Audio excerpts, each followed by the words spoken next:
শ্রীচরণ কমলেশু। আজ 15 বছর আমাদের বিবাহ হয়েছে। আজ পর্যন্ত তোমাকে চিঠি লিখিনি। চিরদিন কাছেই পড়ে আছি। মুখের কথা অনেক শুনেছ, আমিও শুনেছি। চিঠি লিখবার মতো ফাঁকটুকু পাওয়া যায়নি। আজ আমি এসেছি তীর্থ করতে শ্রীক্ষেত্রে। তুমি আছো তোমার আপিসের কাজে। শামুকের সঙ্গে খোলসের যে সম্বন্ধ, কলকাতার সঙ্গে তোমার তাই। সে তোমার দেহ মনের সঙ্গে এঁটে গিয়েছে। তাই তুমি আপিসে ছুটির দরখাস্ত করলে না। বিধাতার তাই অভিপ্রায় ছিল, তিনি আমার ছুটির দরখাস্ত মঞ্জুর করেছেন। আমি তোমাদের মেজ বউ।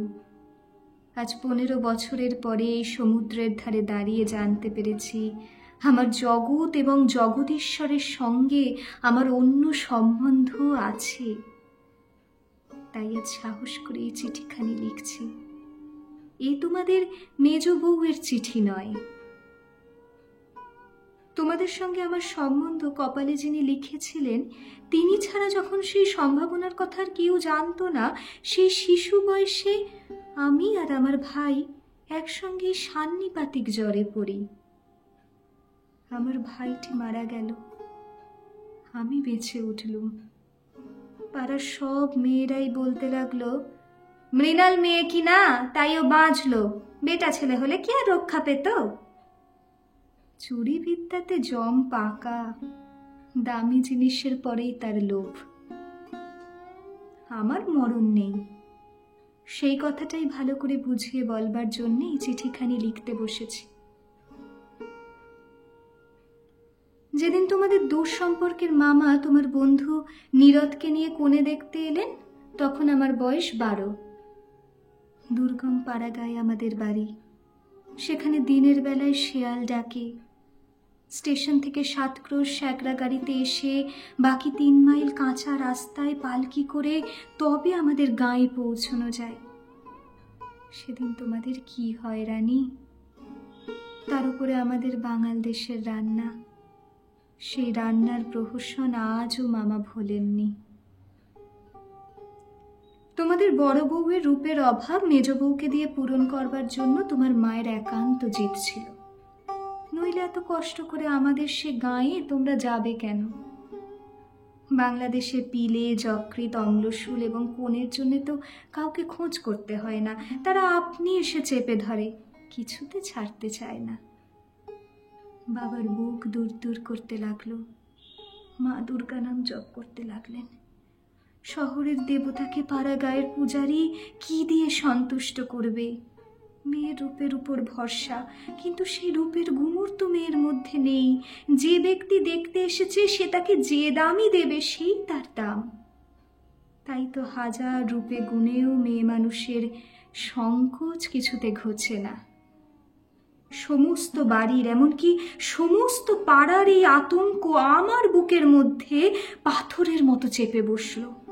সেদিনকার আকাশের যত আলো এবং জগতের সকল শক্তি যেন 12 বছরের একটি পাড়া গিয়ে মেয়েকে 2জন পরীক্ষকের 2 জোড়া চোখের সামনে শক্ত করে তুলে ধরবার জন্যে পেয়াদাগিরি করছিল। আমার কোথাও লুকোবার জায়গা ছিল না। সমস্ত আকাশকে কাঁদিয়ে দিয়ে বাঁশি বাজতে লাগলো।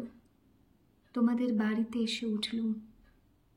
আমার খুঁতগুলি সবিস্তারে খতিয়ে দেখেও গিন্নির দল সকলে স্বীকার করলেন, মোটের উপরে আমি সুন্দরী বটে। সে কথা শুনে আমার বড় জায়ের মুখ গম্ভীর হয়ে গেল। কিন্তু আমার রূপের দরকার কি ছিল তাই ভাবি। রূপ জিনিসটাকে যদি কোনো সেকেলে পণ্ডিত গঙ্গা মৃত্তিকা দিয়ে গড়তেন, তাহলে ওর আদর থাকতো। কিন্তু ওটা যে কেবল বিধাতা নিজের আনন্দে গড়েছেন, তাই তোমাদের ধর্মের সংসারে ওর দাম নেই। আমার যে রূপ আছে সে কথা ভুলতে তোমার বেশি দিন লাগেনি, কিন্তু আমার যে বুদ্ধি আছে সেটা তোমাদের পদে পদে স্মরণ করতে হয়েছে। ওই বুদ্ধিটা আমার এতই স্বাভাবিক যে তোমাদের ঘরকন্যার মধ্যে এতকাল কাটিয়েও আজও সে টিকে আছে। মা আমার এই বুদ্ধিটার জন্য বিষম উদ্বিগ্ন ছিল। মেয়ে মানুষের পক্ষে এক বালাই, যাকে বাধা মেনে চলতে হবে, সে যদি বুদ্ধিকে মেনে চলতে চায় তবে ঠোকর খেয়ে খেয়ে তার কপাল ভাঙবেই। কিন্তু কি করব বলো, তোমাদের ঘরের বউয়ের যতটা বুদ্ধির দরকার, বিধাতা অসতর্ক হয়ে আমাকে তার চেয়ে অনেকটা বেশি দিয়ে ফেলেছেন। সে আমি এখন ফিরিয়ে দিই কাকে? তোমরা আমাকে মেয়ে জ্যাঠা বলে দুবেলা গাল দিয়েছ। কটু কথাই হচ্ছে অক্ষমের সান্ত্বনা, অতএব সে আমি ক্ষমা করলুম। আমার একটা জিনিস তোমাদের ঘরকন্নার বাইরে ছিল, সেটা কেউ তোমরা জানোনি। আমি লুকিয়ে কবিতা লিখতুম। সে ছাইপাশ যাই হোক না, সেখানে তোমাদের অন্দরমহলের পাঁচিল ওঠেনি। সেইখানে আমার মুক্তি, সেইখানে আমি আমি। আমার মধ্যে যা কিছু তোমাদের মেজ বউকে ছাড়িয়ে রয়েছে, সে তোমরা পছন্দ করনি, চিনতেও পারোনি। আমি যে কবি, সেই 15 বছরেও তোমাদের কাছে ধরা পড়েনি। তোমাদের ঘরের প্রথম স্মৃতির মধ্যে সবচেয়ে যেটা আমার মনে জাগছে, সে তোমাদের গোয়াল ঘর। অন্দরমহলের সিঁড়িতে উঠবার ঠিক পাশের ঘরেই তোমাদের গরু থাকে। সামনের উঠোনটুকু ছাড়া তাদের আর নড়বার জায়গা নেই। সেই উঠোনের কোণে তাদের জাবনা দেবার কাঠের গামলা। সকালে বেয়ারার নানা কাজ। উপবাসী গরুগুলো ততক্ষণ সেই গামলার ধারগুলো চেটে চেটে চিবিয়ে চিবিয়ে খাপলা করে দিত। আমার প্রাণ কাঁদত। আমি পাড়া গায়ের মেয়ে। তোমাদের বাড়িতে যেদিন নতুন এলুম, সেদিন সেই 2টি গরু এবং 3টি বাছুরি সমস্ত শহরের মধ্যে আমার চির পরিচিত আত্মীয়ের মতো আমার চোখে ঠেকল। যতদিন নতুন বউ ছিল, নিজে না খেয়ে লুকিয়ে ওদের খাওয়াতুম। যখন বড় হলুম, তখন গরুর প্রতি আমার প্রকাশ্য মমতা লক্ষ্য করে আমার ঠাট্টার সম্পর্কীয়রা আমার গোত্র সম্বন্ধে সন্দেহ প্রকাশ করতে লাগলেন। আমার মেয়েটি জন্ম নিয়েই মারা গেল। আমাকেও সে সঙ্গে যাবার সময় ডাক দিয়েছিল। সে যদি বেঁচে থাকতো, তাহলে সেই আমার জীবনে যা কিছু বড়, যা কিছু সত্য, সমস্ত এনে দিত। তখন মেজ বউ থেকে একেবারে মা হয়ে বসতুম। মা যে এক সংসারের মধ্যে থেকেও বিশ্ব সংসারের। মা হবার দুঃখটুকু পেলুম, কিন্তু মা হবার মুক্তিটুকু পেলুম না। মনে আছে, ইংরেজ ডাক্তার এসে আমাদের অন্দর দেখে আশ্চর্য হয়েছিল এবং আতুর ঘর দেখে বিরক্ত হয়ে বকাবকি করেছিল। সদরে তোমাদের একটুখানি বাগান আছে, ঘরে সাজসজ্জা আসবাবের অভাব নেই, আর অন্দরটা যেন পশমের কাজের উল্টো পিঠ। সেদিকে কোনো লজ্জা নেই, শ্রী নেই, সজ্জা নেই। সেদিকে আলো মিটমিট করে জ্বলে, হাওয়া চোরের মতো প্রবেশ করে। উঠোনের আবর্জনা নড়তে চায় না। দেয়ালের এবং মেঝের সমস্ত কলঙ্ক অক্ষয় হয়ে বিরাজ করে। কিন্তু ডাক্তার একটা ভুল করেছিল। সে ভেবেছিল এটা বুঝি আমাদের অহোরাত্র দুঃখ দেয়। ঠিক উল্টো। অনাদর জিনিসটাই ছাইয়ের মতো। সে ছাই আগুনকে হয়তো ভিতরে ভিতরে জমিয়ে রাখে, কিন্তু বাইরে থেকে তার তাপটাকে বুঝতে দেয় না। আত্মসম্মান যখন কমে যায়, তখন অনাদরকে তো অন্যায্য বলে মনে হয় না। সেই জন্যে তার বেদনা নেই। তাই তো মেয়ে মানুষ দুঃখ বোধ করতেই লজ্জা পায়। আমি তাই বলি, মেয়ে মানুষকে দুঃখ পেতেই হবে, এইটে যদি তোমাদের ব্যবস্থা হয়, তাহলে যতদূর সম্ভব তাকে অনাদরে রেখে দেওয়াই ভালো। আদরে দুঃখের ব্যথাটা কেবল বেড়ে ওঠে। যেমন করেই রাখো, দুঃখ যে আছে এ কথা মনে করবার কথাও কোনোদিন মনে আসেনি। আতুর ঘরে মরণ মাথার কাছে এসে দাঁড়ালো, মনে ভয়ই হলো না।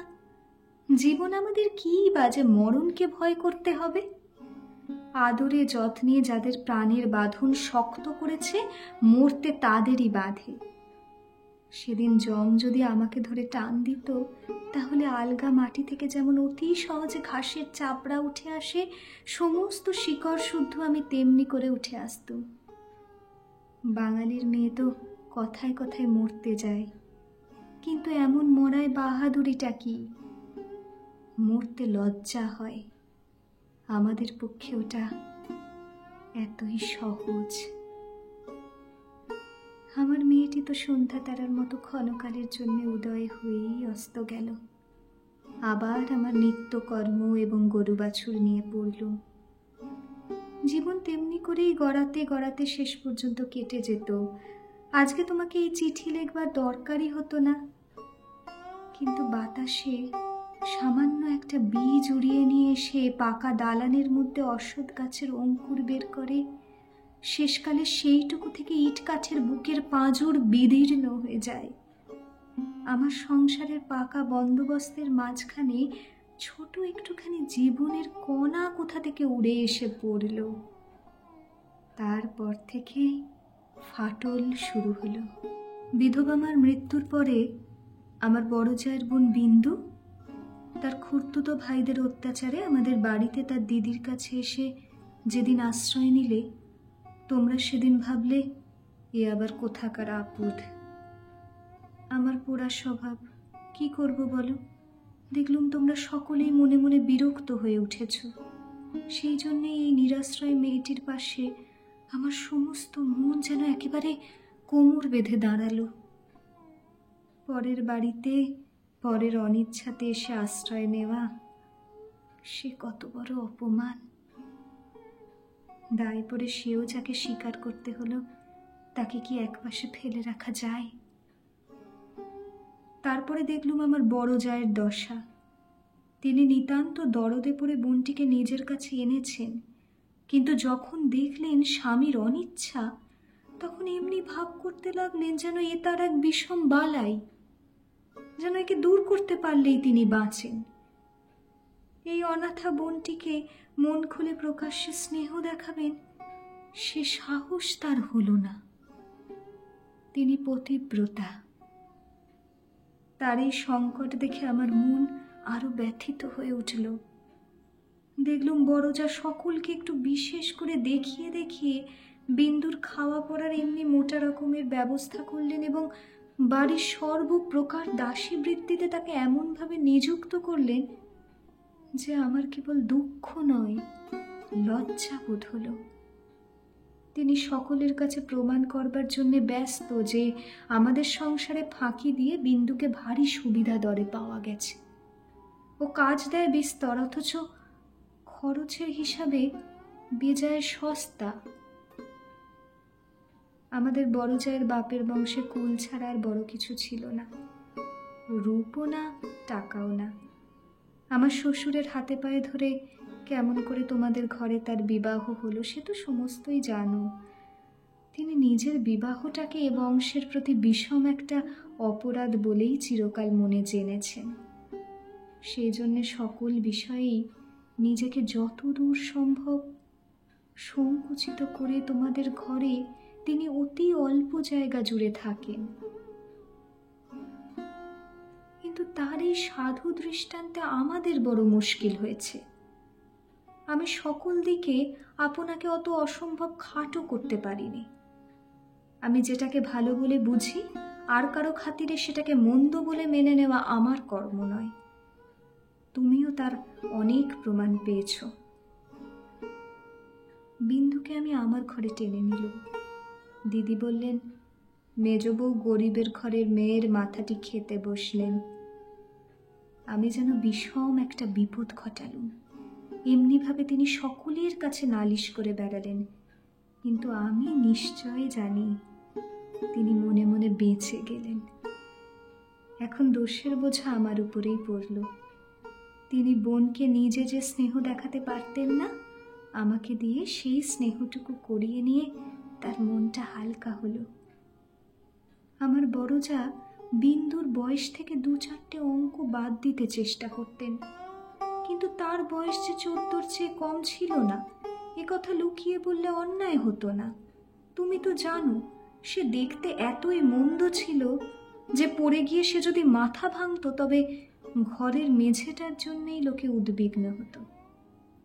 কাজেই পিতামাতার অভাবে কেউ তাকে বিয়ে দেবার ছিল না, এবং তাকে বিয়ে করবার মতো মনের জোরই বা কজন লোকের ছিল। বিন্দু বড় ভয়ে ভয়ে আমার কাছে এলো, যেন আমার গায়ে তার ছোঁয়াচ লাগলে আমি সইতে পারবো না। বিশ্ব সংসারে তার যেন জন্মাবার কোনো শর্ত ছিল না, তাই সে কেবলই পাশ কাটিয়ে চোখ এড়িয়ে চলত। তার বাপের বাড়িতে তার খুড়তুতো ভাইরা তাকে এমন একটি কোণও ছেড়ে দিতে চায়নি যে কোণে একটা অনাবশ্যক জিনিস পড়ে থাকতে পারে। অনাবশ্যক আবর্জনা ঘরের আশেপাশে অনায়াসে স্থান পায়, কেননা মানুষ তাকে ভুলে যায়। কিন্তু অনাবশ্যক মেয়ে মানুষ যে একে অনাবশ্যক, আবার তার উপরে তাকে ভোলাও শক্ত, সেই জন্য আস্থা করেও তার স্থান নেই। অথচ বিন্দুর খুড়তুতো ভাইরা যে জগতে পরমাবশ্যক পদার্থ তা বলবার জো নেই, কিন্তু তারা বেশ আছে। তাই বিন্দুকে যখন আমার ঘরে ডেকে আনলুম, তার বুকের মধ্যে কাঁপতে লাগলো। তার ভয় দেখে আমার দুঃখ হলো। আমার ঘরে যে তার একটুখানি জায়গা আছে সেই কথাটি আমি অনেক আদর করে তাকে বুঝিয়ে দিলুম। কিন্তু আমার ঘর শুধু তো আমারই ঘর নয়, কাজেই আর কাজটি সহজ হলো না। 2-4 দিন আমার কাছে থাকতেই তার গায়ে লাল লাল কি উঠল। হয়তো সে ঘামাচি, নয়তো আর কিছু হবে। তোমরা বললে বসন্ত, কেননা ও যে বিন্দু। তোমাদের পাড়ার এক আনাড়ি ডাক্তার এসে বললে আর 2-1 দিন না গেলে ঠিক বলা যায় না। কিন্তু সেই 2-1 দিনের সবুজ সইবে কে? বিন্দু তো তার ব্যামোর লজ্জাতেই মরবার জো হলো। আমি বললুম, বসন্ত হয়তো হোক, আমি আমাদের সেই আঁতুর ঘরে ওকে নিয়ে থাকবো, আর কাউকে কিছু করতে হবে না।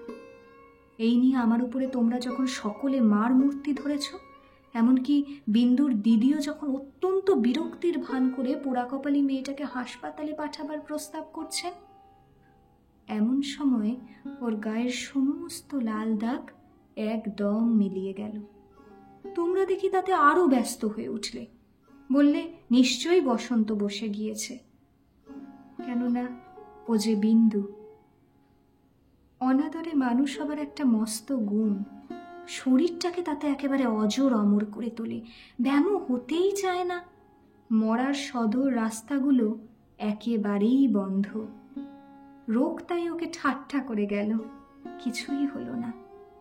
কিন্তু এটা বেশ বোঝা গেল, পৃথিবীর সবচেয়ে অকিঞ্চিতকর মানুষকে আশ্রয় দেওয়াই সবচেয়ে কঠিন।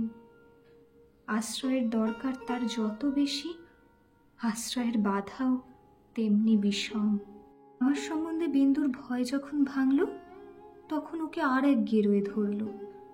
আমাকে এমনি ভালোবাসতে শুরু করলে যে আমাকে ভয় ধরিয়ে দিলে।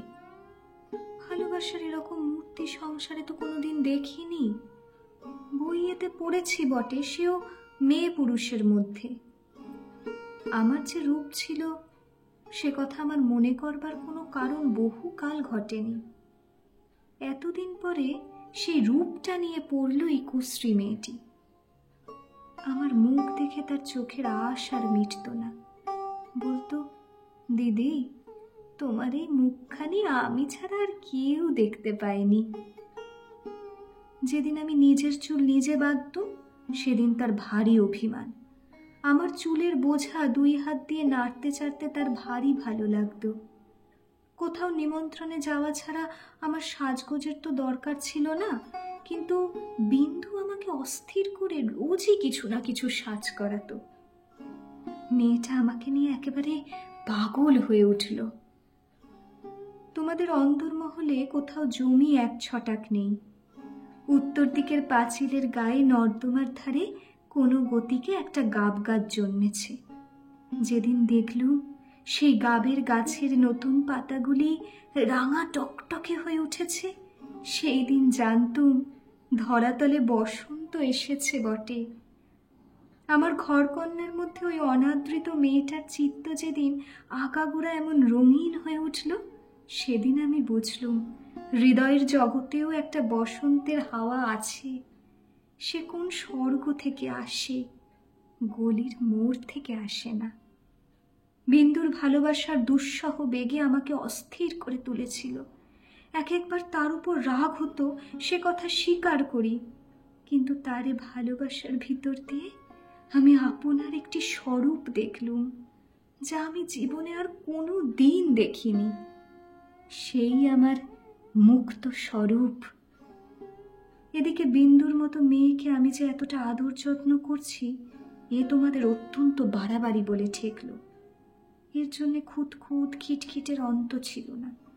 যেদিন আমার ঘর থেকে বাজুবন্ধ চুরি গেল, সেদিন সেই চুরিতে বিন্দুর যে কোনো রকম হাত ছিল এ কথার আভাস দিতে তোমাদের লজ্জা হলো না।